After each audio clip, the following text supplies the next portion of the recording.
Not perfect, but Hamilton revives New Zealand Sevens. Not perfect, but Hamilton revives New Zealand Sevens. On the evidence of day one, safe to say the Sevens is back. Not Wellington heyday back, but certainly back from the brink.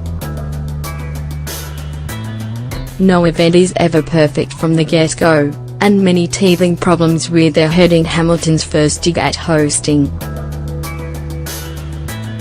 Punters were forced to wait in long queues first to get into a Waikato Stadium for the start of play, then to top up electronic bracelets used to pay for food and drink with no cash or cards accepted inside, and finally for drinks themselves. Sometimes technology is unnecessary. This system is also another way to further clip the ticket, with each patron forced to pay an additional $4 before buying anything. Easy extra revenue it would seem. Despite the weekend selling out, with 24,000 tickets said to be purchased for each of the 2 days, the stands were never full. That is largely the way with this event here, especially with bars and dance floors stationed out the back of stands. Like it or not, New Zealand's leg of the Sevens has never been solely about the rugby. In truth, for the vast majority, it is a party. Take that away and, as Wellington found out, the event will die. On the whole, it was great to witness a return to the colourful festivities that once made the capital one of the favourite stops on the circuit.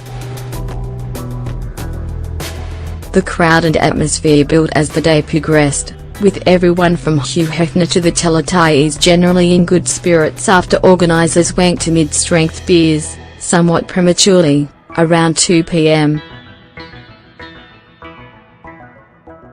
Live music, a metal band of course in the Tron, and a DJ entertained during breaks in play. As partygoers belted out Buffalo Soldier in the fading sun, the revival of the Sevens was near complete. The final piece of the puzzle came from the largely impressive New Zealand team. Sure, they stumbled in last weekend's quarter-final, and must yet repeat Saturday's efforts in the knockout rounds, but this team appears to have turned a corner under Scotsman Clark Laidlaw.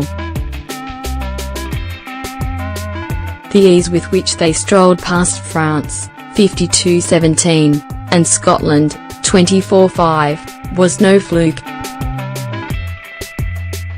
As fatigue set in for their final march, they fell off too many tackles but showed character and composure to come from behind and overhaul Argentina 17-12 in the dying stages. This team is superbly led by captain Scott Curry and Tim Mickelson. Playmaker Villamoni Coro is a magician with ball in hand. And, in his second tournament, 18-year-old prodigy Etienne Nanaisseturo showed with 2 superb right foot steps and 1 audacious bump off just what a talent he is. He's got some good footwork, but what people don't see is the counter-ruck at the end which potentially won us the game, Laidlaw said of the youngster's effort against Argentina. He's working hard and fitting in really well. With everything going on, he's doing really well. New Zealand should take confidence into their quarter-final, having knocked over England in the last 3 tournaments. Fiji and South Africa, the 2 other unbeaten teams on day one, look the major threats. Argentina had a lot of ball and caused us problems, and England are the same, but we feel we've got some options in attack that can stress them. Playing really well on day one doesn't mean anything for day 2. Quarterfinals are different, as we found out last week. We've had a bit of rhythm in all games and we showed a way to win in the last one, so that was encouraging. The atmosphere has been amazing. You look at the surface and one of the teams thought it was Astro. Everything around the stadiums has been as good as anywhere on the circuit. It's great for our home tournament to be putting on such a show. Fiji enjoyed huge support on par with New Zealand. Their 26-15 victory over last week's fatigued champions Australia, who took some traditional Trans-Tasman during from locals, had everyone on their feet. After a difficult period, Gordon Titans Samoa won 2 of 3 games, including an upset over the USA which forced the highly rated Americans to contest the minor placings, and set up a quarter-final with Fiji. For punters, Day 2 means shaking off hangovers and slipping back into grimy outfits.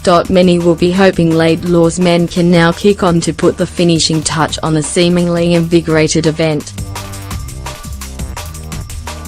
Hamilton Sevens Cup Quarter-Finals, Fiji v Samoa, 12:36 p.m. New Zealand v England, 12:58 p.m. Kenya v Australia, 1:20 p.m. South Africa v Scotland, 1:42 p.m.